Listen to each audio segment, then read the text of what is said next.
Alright guys, so we're going to be talking about radicals in order to solve equations that involve radicals or powers, so we can actually take radicals to cancel them. So in this particular case, let's start computing a few of them.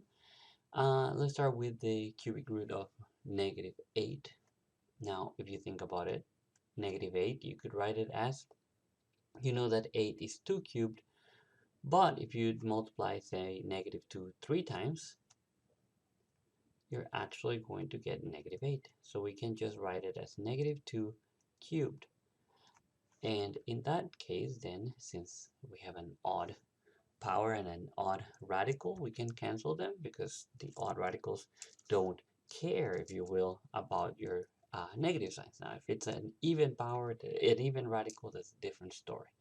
But these are odd, so there's no problem whatsoever. So we get negative 2 in this way. You could rewrite this as negative 2 to the power of 3 and the whole thing to the power of 1/3, and then the exponents would multiply by the laws of exponents. So you get 3 times 1/3, which cancels, gives you a 1, so you get that right there.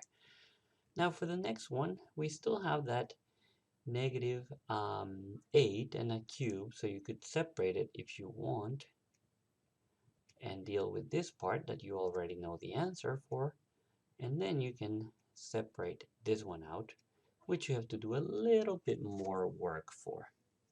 So what is the work that you need to do? Well, x is not to a power that is a multiple of 3, so I cannot really cancel things out and that.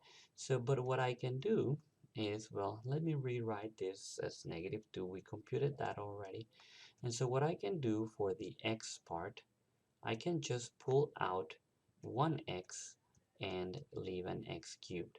So basically you would just pull the largest multiple of 3 that you can, those many x's, and then you would be able to compute that. Now separating it out, you get negative 2 cubic root of x. So this one will just remain like that. We cannot do anything about it. But the next one, nice thing about it is that just as we canceled above, we can actually cancel the square root with the radical, and we're just going to get negative 2x times the cubic root of x. And that's as simplified as we can get it, and that's that. Now, the next one, we have a power of 2. Remember that 32 is going to be 2 to the power of 5. If you don't remember, you just start multiplying 2 times 2 times 2 until you get to it. So this one would be the fourth root of 2 to the power of 5. Now 2 to the fifth power. Now, what happens there is I don't have a multiple of 4, so I have to pull out as many 2's as I can. The number I gotta pull out is gotta be a multiple of 4. So here, the largest number I can pull out is 4. So writing this 5 as 4 plus 1. In that case, then I get 2 to the power of 4 times 2. Just using the properties of exponents, where the laws of exponents, where you get that when you're multiplying the same base raised to a power, then you're going to copy the base and add the exponent. So here the exponent will be 4 and 1, so 4 plus 1, 5. So that's how you get that. And now then you separate this one. Remember that you cannot separate radicals when you have addition or subtraction, but when you have products, you definitely can do that. So that's one of the rules of exponent. So just that 4 looks terrible. Anyway, that's a 4 for us. And so here you get a 2 and then the fourth root of 2. There you go.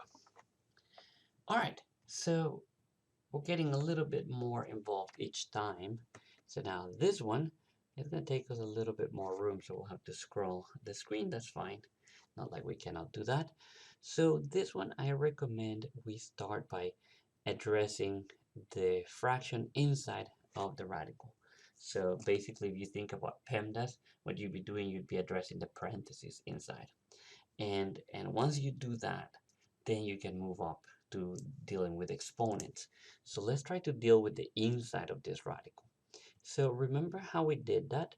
We looked for the highest power, in this case of each variable, in this case 6 is the highest power of x. We put that on top, and now the one that has the smallest or smaller one, you would just throw in and change the sign. That is just so you can then add them, and so multiply, add the exponents, and that's going to give you the exponent that you need. Same thing we're going to do with the y. In this case, we're going to get y to the 7th. That's the large one, so the smaller one, the 3, gets subtracted, or not subtracted, but we get to change the sign of the exponent. And at this point, then we just rewrite this expression as, and remember, we're going to be adding the exponent, so copy the base, add the exponent. 6 minus 2 is going to be 4, and then y, you're going to copy your 7 minus 3, which is going to be 4 again. How lucky. So at this point, we got to be a little bit careful. You see, we're assuming each variable is positive, but if I could highlight things, oh, you cannot even see it, but in the statements that assume they're positive. So in that case, we get the 4th root of x to the 4th, and since x is assumed to be positive, that's going to just cancel out. So 1/4 times 4 in the exponent is going to cancel out and give me an x times y. Now, what happens if we don't assume the variables are positive? We would have to write an absolute value of x and an absolute value of y, because we at that point don't know what the sign of the variables x and y, what those signs are, but we know that when we take the 4th root, we get a positive number, so we would have to pay with an absolute value. But in this particular exercise, it says assume they're positive, so we don't have to worry about that. All right, so another problem that you can encounter is when you have products of them. So how do you deal with this? Well, same as before, we just FOIL it. So you do this times this, and this times this, and then this times this, and this times this. And so you get square root of 2 times square root of 2. Let's write it out. Let's write everything out. Then we get minus 3 square root of 2. Now, when you have a radical and an integer outside, or any real number outside, well, any real number, any an integer, we cannot operate it, so we just leave it like that. Now, whenever you do this one, you get 2. So you almost treat that radical as a separate variable, kind of. And then, so 2 square root of 2, and then minus 2 times 3, 6. All right, so what do we get here? We get a square root of 2 times square root of 2 would be square root of 2 squared. Let me write it, and I'm going to delete it. When you square it, you're taking the square root of 2. You just get 2 out of that. And then you get 3 plus 2. If you want it, you could probably just do a distributivity, just quote unquote backwards. So you can do the negative 3 plus 2 times the square root of 2. So if you had this like a negative 3x, if you will, plus 2x, that wouldn't look any different than what you would do when you're combining like terms. So it's the same thing. All right, and then minus 6. So at this point, I combine my 2 and my negative 6. I add them. They're like terms in this situation. So negative 4, and then I get negative 3 plus 2 is negative 1, so minus root of 2. And that's as simplified as you can get it, so you leave it there. Now, for some reason, unbeknownst to me, we don't like radicals in the denominator, so we'll cancel them. And how we're going to do that, we will multiply and divide by what is we call the reciprocal. That's kind of, I don't like that name really because it sounds, the reciprocal, sorry, conjugate. I meant conjugate. I don't like that name because it seems to be misappropriated from complex numbers. So let's just do that. So when you have a minus, we're going to put a plus. And why is that? Because this gives us, if you think about this as a minus b, and think about this one as a plus b, now you have a difference of squares. And what was that equal to? Well, that was equal to a squared minus b squared. So if you were to FOIL it out, like we did above here, if you FOIL it out, you're just gonna end up with the square of the first one. So it's gonna be the first one, which is square root of 7. You're gonna square it, and then minus the square of the second, in that case, 9. And then you just multiply and distribute this 3, if you will. So 3 root of 7 plus 3 times 3, which is 9. And so now we just operate this square root of 7, and we square it, gives us a 7. So it's going to be 3 square root of 7 plus 9, and then we're going to have 7 minus 9.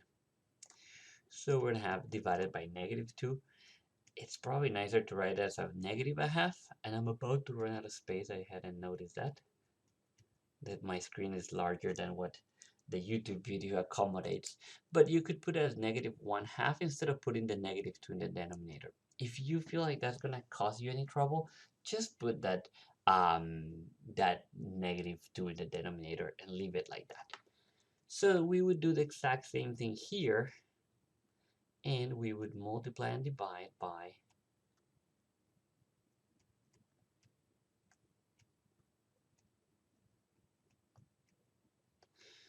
you see I have a minus in the denominator. I want to clear the 1 in the denominator because that's tradition. And you have, so I change it to a plus. So at that point then, I would have to distribute all this out.